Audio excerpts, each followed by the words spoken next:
Good evening my dear students, welcome back to the tutorial. आज के video session में हम लोग क्वाड्रेटिक इक्वेशन के टाइप्स को पढ़ेंगे और क्वाड्रेटिक इक्वेशन के रूट जो होते हैं उसको फाइंड करने के कितने रूल्स हैं उनके बारे में देखेंगे और कौन कौन से जैसे फैक्टर के द्वारा कैसे निकालते हैं हम लोग किसी क्वाड्रेटिक इक्वेशन का रूट। उसके बाद देखेंगे कि हम लोग बीच वाले को स्प्लिट करके इसी को कहा जाता है। उसके बाद पूर्ण वर्ग के द्वारा कैसे निकालते हैं इसको भी देखने वाले हैं। फिर श्री धाराचार्य का एक नियम है जिसको नेक्स्ट वीडियो सेशन में हम डील करेंगे, आज नहीं हो पाएगा क्योंकि ज़्यादा लंबा हो जाएगा वीडियो।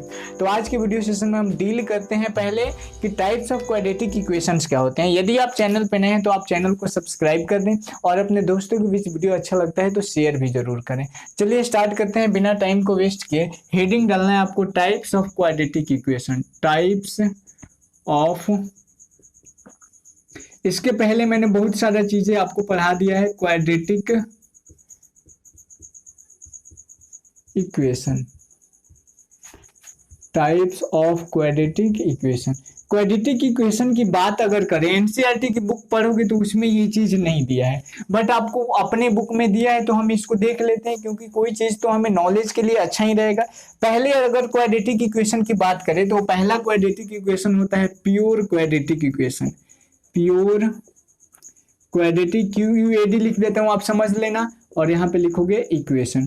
और दूसरा जो होता है एडफेक्टेड क्वाड्रेटिक इक्वेशन, एडफेक्टेड क्वाड्रेटिक इक्वेशन। ठीक है, इसके बारे में, इसको हिंदी में अगर बात करें तो इसको कहा जाता है शुद्ध द्विघात बहुपद। द्विघात बहुपद कह रहे हैं, समीकरण, शुद्ध द्विघात समीकरण। और इसको कहा जाता है शुद्ध के जगह पे अब इसको कहा जाता है मिश्रित द्विघात बहुपद।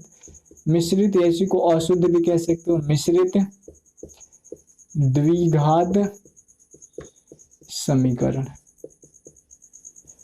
अभी देखो ये टाइप तो हो गया। अब बहुपद समीकरण किसको कहते हैं, ये चीज मैंने आपको प्रीवियस क्लासेज में आपको बताया होगा कि समीकरण कहने के लिए द्विघात समीकरण, यदि कोई बीजीय व्यंजक ax square plus bx plus c के फॉर्मेट बराबर 0 के फॉर्मेट में होता है तो वह हमारा द्विघात बहुपद होता है।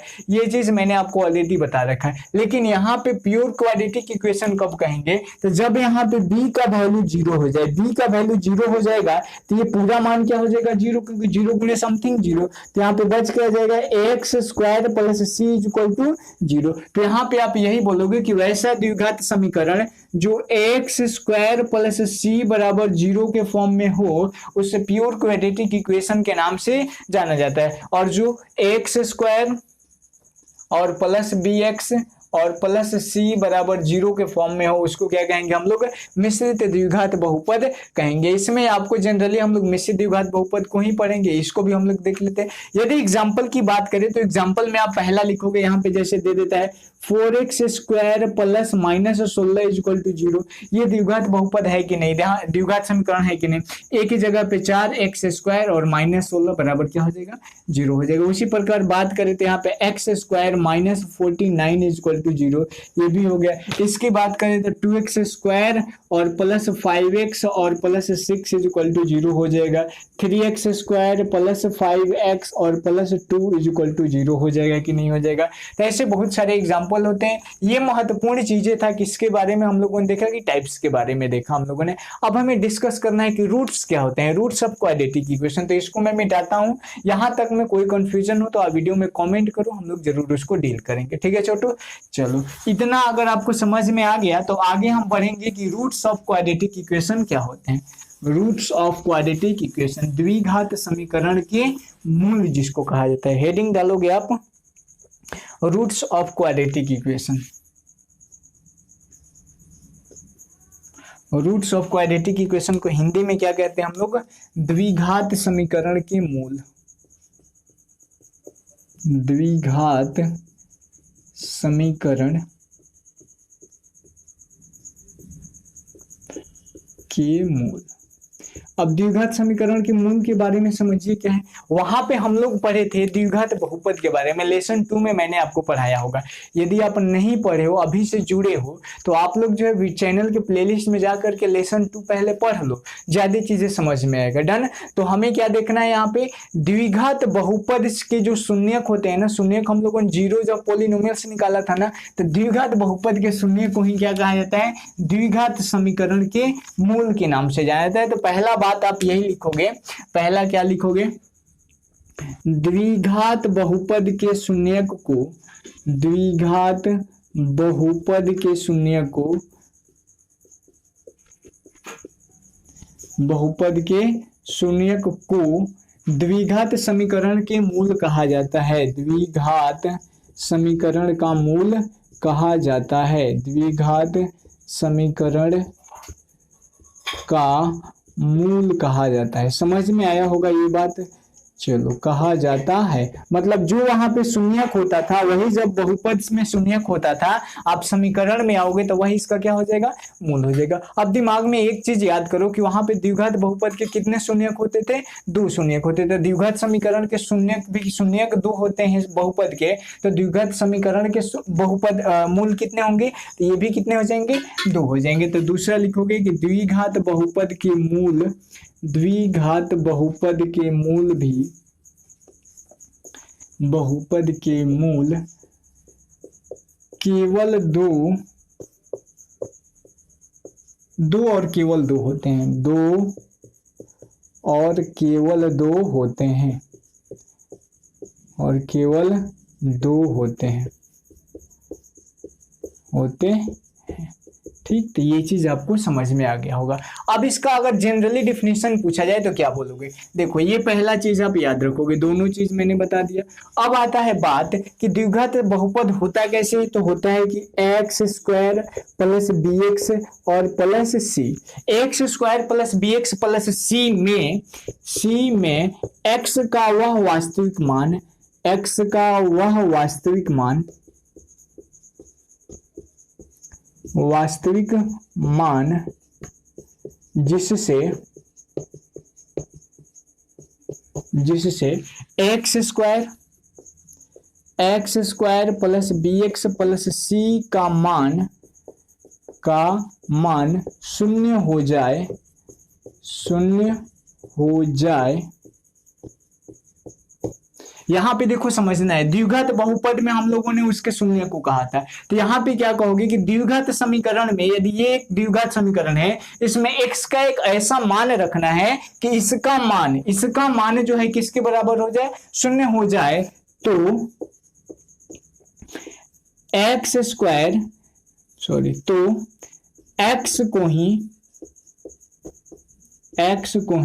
X square plus B x plus c बराबर 0 का मूल कहा जाता है, मूल कहा जाता है। समझ में आया होगा, ये बात आपके दिमाग में बैठ जाए तो काफी बेटर है। समझना है क्या है, मान लो यहाँ पे मैं एक इक्वेशन लिखता हूँ, 2x स्क्वायर प्लस 5x और plus 6 equal to 0, 3 equal to 0 करता हूँ, ठीक है। यहाँ पे कहा जाए कि x का मान हम एक मान लो 2 रखते हैं, x का मान 2 रखते हैं, और 2 रखने पे इसका वैल्यू अगर 0 आ जाता है तो 2 जो होगा इसका क्या हो जाएगा, मूल हो जाएगा, रूट हो जाएगा, हल हो जाएगा, ठीक। तो ये बात समझ में आने चाहिए। इस पॉइंट्स पे, इस कॉन्सेप्ट पे बहुत सारे क्वेश्चंस आपके एक्सरसाइज में बनेंगे, जिसको हम आज बनाएंगे भी, ठीक है। चलो यहां तक समझ में आ गया होगा, यहां तक में कोई कंफ्यूजन है कि नहीं को तो कमेंट जरूर करो।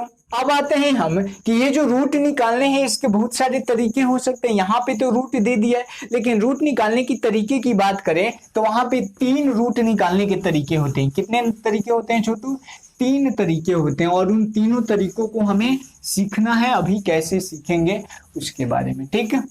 चलो 3 तरीकों की बात करें तो पहला तरीका जो सबसे आता है वह आता है आपको फैक्टराइजेशन के द्वारा। फैक्टराइजेशन मतलब गुणनखंड के द्वारा आप लोग निकालते हैं ना, फैक्टराइजेशन के द्वारा, या इसी को कहा जाता है middle term split. Middle term split मतलब बीच वाले पार्ट को, बीच वाले पद को क्या करते हैं हम लोग, तोड़ देते हैं। इसी को हिंदी में गुणनखंड विधि द्वारा कहा जाता है, जिसको मैंने ऑलरेडी आपको पॉलिनोमियल्स में पढ़ाया होगा। अगर नहीं पढ़े हो तो यहाँ पे भी धैर्य रखो, जब हम क्वेश्चन करेंगे तो वहां पे भी मैं समझा दूंगा। तो ये पहला हो गया। दूसरा जो आता है कंप्लीटली स्क्वायर का आता है, कंप्लीटली स्क्वायर का। कंप्लीटली स्क्वायर क्या होता है, मतलब पूर्ण वर्ग के आधार पे हम लोग क्या करते हैं, बनाते हैं समीकरणों को पूर्ण वर्ग बनाकर। ठीक है, पूर्ण वर्ग बनाकर करते हैं, अभी डिस्कस करेंगे हम क्या होता है। और तीसरा जो होता है क्वाड्रेटिक इक्वेशन, क्वाड्रेटिक फॉर्मूला होता है, क्वाड्रेटिक फॉर्मूला। क्वाड्रेटिक फॉर्मूला एक होता है जिसको हम लोग डिराइव करेंगे। क्वाड्रेटिक फॉर्मूला आता कैसे, ये चीज भी मैं आपको बताऊंगा इसी नेक्स्ट वीडियो सेशन में। और इसका जो है श्रीधराचार्य भी कहा जाता है, श्रीधराचार्य नियम भी इसी को कहा जाता है। तो इसको हम लोग नेक्स्ट वीडियो सेशन में बारी बारी से सबको पढ़ने वाले हैं, यहां तक हम पढ़ते जाएंगे, उसके बाद उसको नेक्स्ट वीडियो सेशन में हम लोग कर लेंगे। अब देखो इसकी अगर बात करें, हम यहां से एक लाइन तरह से खींच देते हैं ताकि यह अच्छा लगे। ठीक, अब देखो यहाँ पे अगर इसकी बात करें तो इसको हम लोगों ने ऑलरेडी पढ़ लिया है, कहां पे, already mentioned in, already mentioned in lesson two, जिसको क्या कहा जाता है, पॉलिनोमियल्स कहा जाता है। उसमें मैंने आपको बताया है बहुत ही अच्छे तरीके से, शानदार तरीके से। तो आप वहां का वीडियो आप जाके देख लोगे, समझ में आ जाएगा। या नहीं तो एक दो लेक्चर के बाद हम जब एक्सरसाइज स्टार्ट करेंगे तो गुणनखंड विधि के द्वारा वहां पे हमें मूल निकालने को कहेगा, तो वहां पे भी मैं चीजें आपको बता दूंगा, धैर्य रखना है। अब हमें डिस्कस करना है कंप्लीटली स्क्वायर मेथड को, मतलब पूर्ण वर्ग बना के कैसे सॉल्व किया जाता है। तो पूर्ण वर्ग बनाने के लिए सिंपली क्या करते हैं, दो फॉर्मूला को यूज में लाया जाता है, एक a प्लस बी के होल स्क्वायर का फॉर्मूला और एक a माइनस बी के होल स्क्वायर का फॉर्मूला यूज में लाया जाता है। अब कैसे इसको यूज में लाते हैं इसको देखते हैं हम लोग।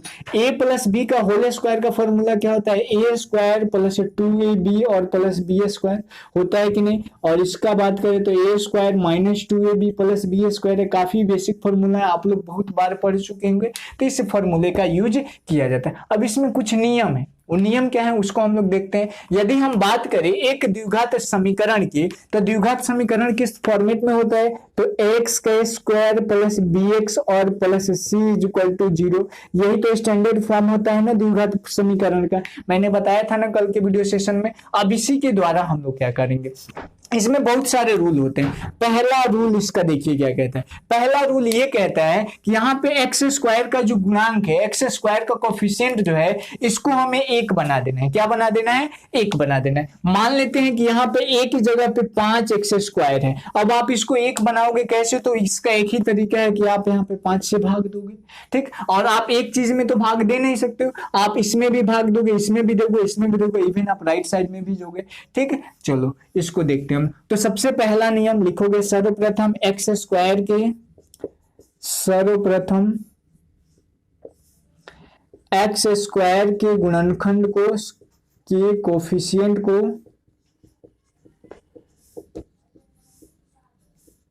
एक्स स्क्वायर के कोफिशिएंट को, सर्वप्रथम एक्स स्क्वायर के कोफिशिएंट को एक बना लेते हैं, एक बना लेते हैं। और एक बनाने का तरीका क्या होगा, एक बना लेते हैं, बनाने का तरीका क्या होगा कि जो कोफिशिएंट होगा उसी से भाग दे देंगे। तो ये दिमाग में आप रखोगे। दूसरे नियम की बात करें तो यहाँ पे जब भाग दे दोगे तो इसमें कुछ एक्स वाला टर्म होगा और कुछ बिना एक्स वाला टर्म होगा। तो दूसरी बार ये कहते हैं कि एक्स वाले टर्म को, एक्स वाले टर्म को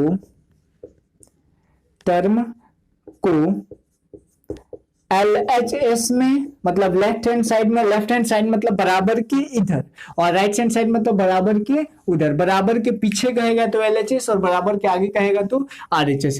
एक्स वाले टर्म को LHS में तथा शेष सभी टर्म को, तथा शेष सभी टर्म को, शेष सभी टर्म को RHS में भेज देते हैं, RHS में भेज देते हैं। ये देखो ये हो गया। इसके बाद तीसरा रूल जो है ना वो काफी इंपॉर्टेंट है और यह इस मेथड का रीढ़ की हड्डी साबित होगा। देखना कैसे। तीसरे नियम की अगर बात करें तो LHS और RHS में कुछ जोड़ते हैं हम लोग। क्या जोड़ते हैं? कुछ जोड़ते हैं। और आपको पता होगा किसी भी इक्वेशन में अगर LHS RHS हैं तो दोनों में समान चीज जोड़ा जाना चाहिए, समान चीज घटाया जाना चाहिए, समान चीज गुणा किया जाना चाहिए और समान चीज से भाग दिया जाना चाहिए। ठीक है, तो यहाँ पे क्या करोगे, तीसरा नियम जो कहता है कि LHS तथा RHS में, LHS तथा RHS में, LHS तथा RHS में 1/2 इंटू एक्स का कोफिशिएंट, एक्स का गुणांक और इसका होल स्क्वायर, इसका क्या छोटू, होल स्क्वायर को जोड़ा जाता है, को जोड़ा जाता है, जोड़ देते हैं, जोड़ देते हैं। अब ऐसा क्यों करते हैं? दिमाग में क्वेश्चन आता होगा कि सर जी ऐसा क्यों करते हैं? तो ऐसा इसलिए करते हैं छोटू क्योंकि इस फॉर्मेट पे ये बैठ जाए, इस फॉर्मेट में बैठ जाएगा आसानी से। तो चौथा नियम जो होगा वह क्या हो जाएगा, जिससे ये जो होगा अब a प्लस बी का होल स्क्वायर या a माइनस बी के होल स्क्वायर पर इसे तोड़ देते हैं, इसे तोड़ देते हैं। और इसको जब तोड़ दीजिएगा तो स्क्वायर को हटाएंगे तो राइट साइड में रूट चढ़ेगा, रूट निकाल देंगे, एक्स का मान निकल जाएगा। तो यही तरीका है सिंपल सा बनाने का। अब इसको हम एक एग्जांपल के थ्रू समझते हैं बहुत अच्छे तरीके से, उसके बाद हम एक्सरसाइज को देखेंगे। ठीक, तो यहां तक में कोई कंफ्यूजन है तो आप वीडियो में कमेंट करो, इसके बहुत अच्छा बहुत सुंदर एक स्क्रीनशॉट ले लो और कॉपी में ऐसे ही लाल लाल पीले कलम से लिखना ताकि देखने में खूबसूरत लगे, आकर्षक लगे। ठीक है, चलो अब आते हैं, हम एक एग्जांपल लेकर के इसको बनाते हैं। जैसे एग्जांपल की अगर बात करें, हम मिटा देना इसको। एग्जांपल की अगर बात करें तो हम एक एग्जांपल ले लेते हैं बुक से ही।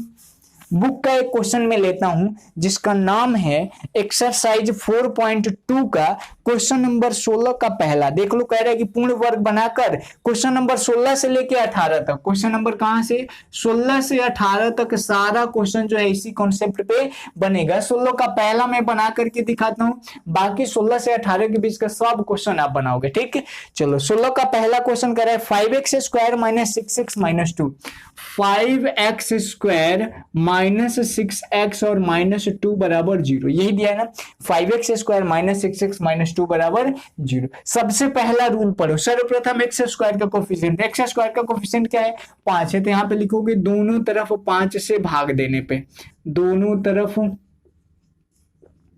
5 से भाग देने पर, दोनों तरफ जब 5 से आप भाग दोगे तो देखो क्या हो जाएगा, 5x स्क्वायर में 5 से भाग दोगे तो 5 5 कट जाएगा, बच क्या गया यहाँ पे, बस बच जाएगा एक्स स्क्वायर, क्या हो जाएगा एक्स स्क्वायर, और माइनस 6/5x और माइनस 2/5 इक्वल टू क्या हो जाएगा 0। पहले नियम का काम हो गया। दूसरा नियम कहते हैं कि x वाले टर्म को LHS में तथा शेष सभी टर्म को RHS में भेजे। तो x वाला कै गो टर्म है अपने पास, तो बोलोगे सर जी बिल्कुल 2 गो टर्म है, तो इसको यहीं पे रहते हैं और बाकी जो बच गए उधर RHS में भेज देते हैं।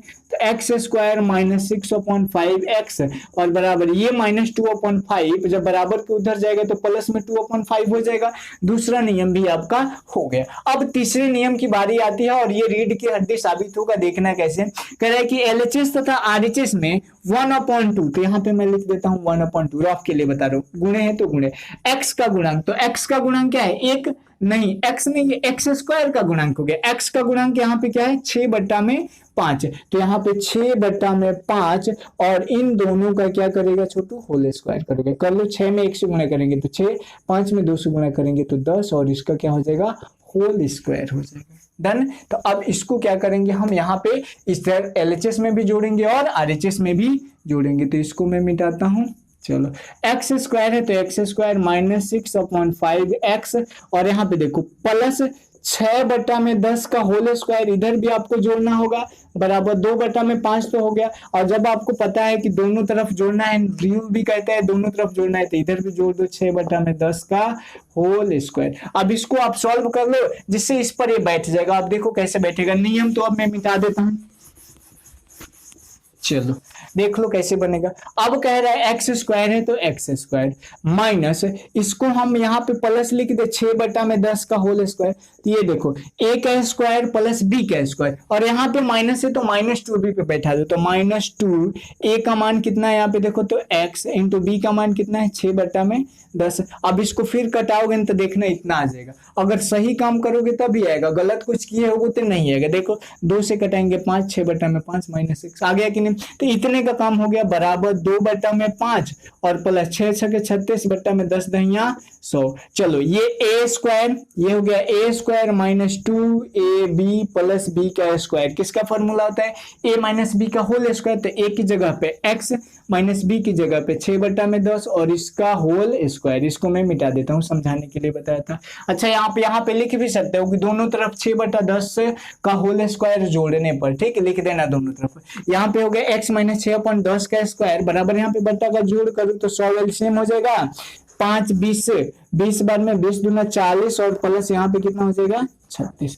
अब देखो अब हम क्या करते हैं, इस स्क्वायर को राइट साइड में भेज देते हैं, तो यहाँ पे देखो x और -6/10 बराबर क्या हो जाएगा, यहाँ पे देखो तो 40 में 36 जोड़ेंगे तो कितना हो जाएगा 76/से, और इधर क्या हो जाएगा रूट चढ़ जाएगा, होगा ना। अब देखो यहाँ पे x -6/10 बराबर 76 का वर्गमूल निकाले तो क्या हो जाएगा 1976, 2√19 यहाँ पे हो जाएगा 2√19 और बटा में 100 का वर्गमूल क्या होता है 10, और आपको पता है कि प्लस और माइनस दोनों में होता है रूट जब निकलता है, तो ये हो गया। यहाँ से दो केस बनेगा, एक x -6/10 बराबर प्लस वाला ले लो मतलब 2√19/10, और दूसरा केस ये बनेगा कि x -6/10 बराबर -2√19 और बटा में क्या हो जाएगा छोटू 10 हो जाएगा। अब इसको सॉल्व कर लो, x का मान आएगा इधर, x का मान आ जाएगा x बराबर 2√19 और बटा में 10, ये -6/10 उधर जाएगा तो +6/10 हो जाएगा कि नहीं,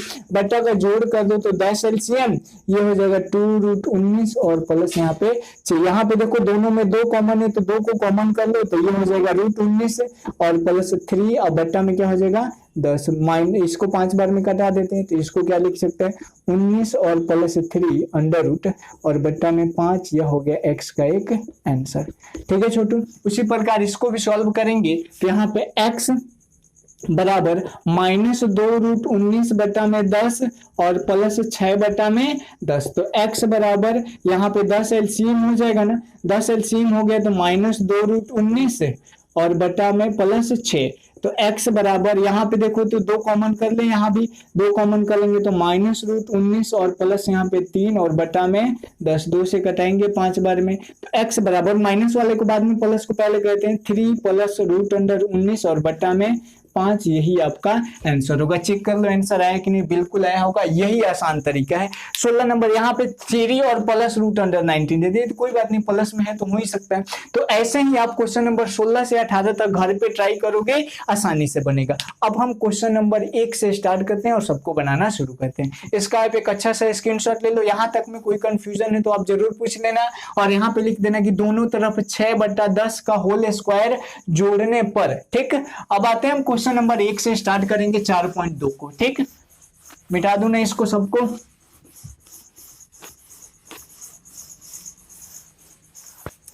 क्वेश्चन नंबर आ जाओ, एक्सरसाइज पहले लिख दूं मैं, एक्सरसाइज 4.2 का क्वेश्चन नंबर 1 से स्टार्ट करते हैं। 4.2 का 1 नंबर क्वेश्चन देखिए छोटू क्या कह रहे हैं। 1 नंबर क्वेश्चन कह रहा है ज्ञात करें कि x बराबर 3 बट्टा में 2, x बराबर 3/2 और एक और x का मान दिया है -4/3, -4/3 और एक इक्वेशन दिया है। इक्वेशन क्या दिया है 6x square -x -12, 6x square -x और -12 इक्वल टू 0।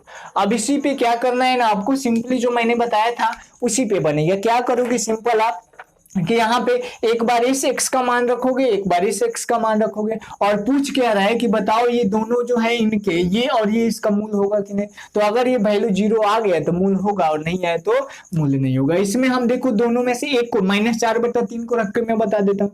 यहाँ पे 6 है तो 6 x की जगह पे -4/3 का होल स्क्वायर -4/3 दो बार माइनस होगा ना, एक तो ये माइनस और एक बार -4/3 यहाँ का, और -12 बराबर 0। 6 है तो 6, 4 का स्क्वायर करेंगे 16 बट्टा में 3 का स्क्वायर करेंगे 9, माइनस माइनस प्लस 4/3 और -12 बराबर 0। यहाँ पे ये देखो तो कटेगा ना, 3 दूनी 6 और 3 त्रिका 9, तो ये कितना हो गया 16 दूनी 32/3 और प्लस 4/3 और -12/1 कर सकते हैं बराबर 0। अब एलसीएम ले लो, 3 एलसीएम, यहाँ पे 32 प्लस 4 और -3, 12 3 कितना हो जाएगा 36 बराबर 0।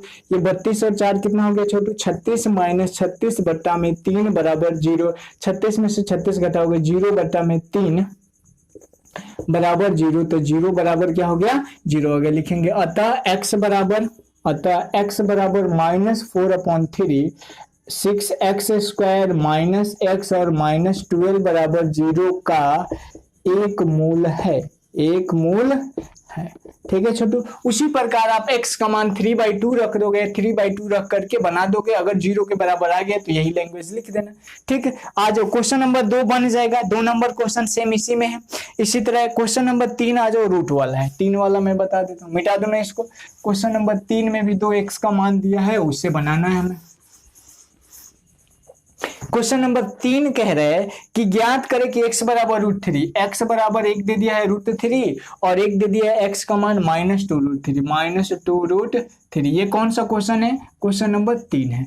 ठीक, और इसमें इक्वेशन क्या दिया, इक्वेशन दिया है x² - 3√3x, x का स्क्वायर -3√3x, x का स्क्वायर -3√3x प्लस 6 = 0। अब इसको बनाते हैं हम लोग। यहाँ पे x का मान आपको पुट करना है आसानी से। x का मान यहाँ पे लिखेंगे, x बराबर √3 रखने पर, x का मान √3 रख दो, देखो क्या होता है। x का मान √3 रखोगे तो क्या हो जाएगा, x का स्क्वायर मतलब √3 का स्क्वायर और -3√3 इंटू √3 और प्लस 6 बराबर 0। पहला बात दिमाग में बैठा लो कि √3 में √3 से गुणा करेंगे तो 3 आ जाएगा, √2 में √2 से गुणा करेंगे 2 आ जाएगा, √5 में √5 से गुणा करेंगे 5 आ जाएगा, √2 में √2 से गुणा करेंगे 2 आ जाएगा। लेकिन √2 में √3 से गुणा करेंगे तो 2 3 6, √6 हो जाएगा। √5 में √2 से गुणा करेंगे तो 2 5 10, √2 10 हो जाएगा। ठीक है, तो ये बात ध्यान में रखना। √3 का स्क्वायर मतलब √3 गुणे √3 क्या हो जाएगा 3, माइनस 3 जैसे है वैसे रहने दो। √3 में √3 से गुणा करेंगे पुनः 3 और प्लस 6 बराबर 0। यहाँ पे देखो 3 - 3 त्रिका 9 प्लस 6 बराबर 0। 9 यहाँ पे देखो 6 3 9 मतलब 9 - 9 बराबर 0 मतलब 0 बराबर 0 आगे लिखेंगे। अतः x बराबर √3 x² -3√3x और प्लस 6 बराबर 0 का एक मूल है, एक मूल है, यही आपका आंसर हो जाएगा। पुनः आप x का मान रख दो कितना, x बराबर -2√3 रखने पर x का मान -2√3 रख दो, देखो क्या हो जाएगा। x का मान -2√3 रखोगे तो x का स्क्वायर मतलब -2√3 का होल स्क्वायर -3√3 और इंटू -2√3 और प्लस 6 बराबर 0। अब देखो इसका स्क्वायर करना है मतलब -2√3 गुणे -2√3, माइनस और माइनस क्या हो जाएगा प्लस, 2 दूनी 4 और गुणे √3 में √3 से गुणा करेंगे तो 3, माइनस है यहाँ पे भी माइनस माइनस प्लस, 3 में 2 से तो 6 और गुणे √3 में √3 से तो 3 और प्लस 6 बराबर क्या हो गया 0। 4 यही 12 प्लस 17 18 और प्लस 6 बराबर 0। 12 18 कितना हो गया 30 और प्लस 6 बराबर 0, 36 बराबर 0। ये बराबर नहीं है तो लिखेंगे अतः x बराबर -2√3 x² -3√3x और प्लस 6 बराबर 0 का एक मूल नहीं है, यही आपका आंसर हो जाएगा। क्वेश्चन नंबर 4 भी ऐसे ही बना लोगे, क्वेश्चन नंबर 5 भी ऐसे ही सेम बनेगा, क्वेश्चन नंबर 6 भी बन जाएगा, 7 भी बन जाएगा, 8 भी बन जाएगा। अब आते हैं क्वेश्चन नंबर 9 की तरफ। 9 से थोड़ा क्वेश्चन अलग है और 9 को देखते हैं। ठीक, चलो 9 नंबर क्वेश्चन देखना क्या करे। 9 नंबर क्वेश्चन कह रहा है कि k के किस मान के लिए, मतलब k का मान आपको ज्ञात करना है, ये बात तो पता चल गया। k के किस मान के लिए x बराबर 2/3, x का मान दे दिया है 2/3 और एक समीकरण भी दिया होगा। समीकरण क्या दिया है, kx² माइनस के एक्स का square minus x minus two, minus x और माइनस टू बराबर जीरो, ये दिया ना के x square minus x minus two बराबर जीरो, एक हल है। अब इसको पता करने के लिए आप एक्स का मान पुट कर दो ना, एक्स का मान पुट करो, लिखेंगे एक्स बराबर 2/3 रखने पर एक्स का मान 2/3 रखने दीजिए, रखने पर क्या हो जाएगा देख लो, एक्स का मान रखना है तो के है तो के और इंटू यहाँ पे लिख सकते हैं 2/3 का होल स्क्वायर और माइनस 2/3 और माइनस 2 बराबर जीरो। चलो यहाँ पे गुणा करो तो के और गुणे 2 दूनी 4/9 और माइनस 2/3 और माइनस 2 बराबर जीरो। यहाँ पे 4 के बट्टा में 9, 4 के बट्टा में 9 और बाकी सबको उधर भेज दिए तो दोनों माइनस में, उधर जाएगा तो प्लस हो जाएगा, 2 + 3/2, 2/3, 4k/9 इज इक्वल टू, यहाँ पे एलसीएम ले ले 3 बट्टा का जोड़ करेंगे तो 3 एकम 3 दूना 6 और प्लस 2, 3 से कटा दे 3 बार में कट जाएगा। यहाँ पे 4k बराबर, यहाँ पे देखो तो 6 2 8 3 कितना हो गया 24, तो 4 6 24, तो k का मान कितना आ गया यहाँ पे 6 आ गया, यही आपका आंसर हो गया। तो यही तो कह रहा था 9 नंबर क्वेश्चन की k का मान ज्ञात करें, बन गया क्वेश्चन। अब आ जाते हैं क्वेश्चन नंबर 10 पे। 10 नंबर क्वेश्चन करा है k के किस मान के लिए x बराबर -1/2, यहाँ पे कह रहा है 10 नंबर क्वेश्चन, देख लो क्या कह रहा है क्वेश्चन नंबर 10।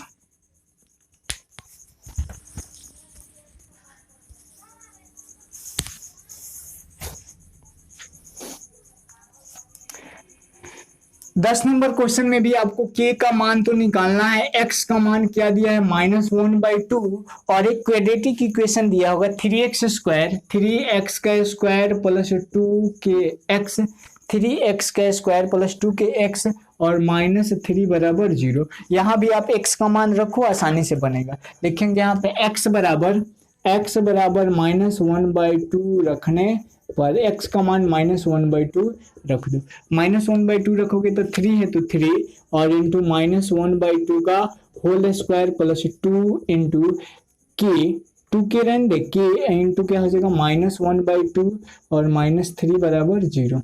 यहाँ पे देखो 3 इंटू इसको लिख सकते हैं 1/4 और प्लस, यहाँ पे प्लस माइनस क्या हो जाएगा माइनस ना, माइनस 2 से 2 कट जाएगा माइनस की और -3 बराबर 0।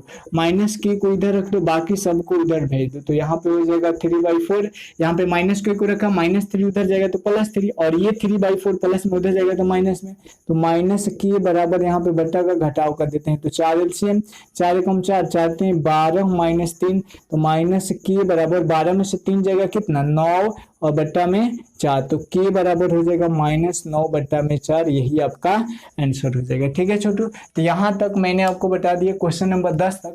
आगे भी आप क्वेश्चन खुद से ट्राई करोगे, बनेगा आसानी से। क्वेश्चन नंबर 10 तक मैंने बता दिया, क्वेश्चन नंबर 11 से 12 13 14 जहां तक बने आप ट्राई करना और क्वेश्चन नंबर 16 से 18 भी जरूर ट्राई करना। तो आज के वीडियो सेशन में हम इतना रहने देते हैं, नेक्स्ट वीडियो सेशन में हम लोग डील करेंगे क्वेश्चन नंबर 11 से लेकर के बाकी क्वेश्चंस को और उसके बाद हम लोग श्रीधाराचार्य का सूत्र भी पढ़ने वाले हैं। ठीक है, तो आज के वीडियो सेशन में इतना ही रहने देते हैं। यदि वीडियो अच्छा लगा हो तो लाइक जरूर करना और आपके पास जितने भी व्हाट्सएप ग्रुप हो उन सब में वीडियो का लिंक जरूर शेयर करना ताकि वो भी पढ़ाई का फायदा उठा सके। मिलते हैं नेक्स्ट वीडियो सेशन में, तब तक के लिए बाय बाय, टेक केयर।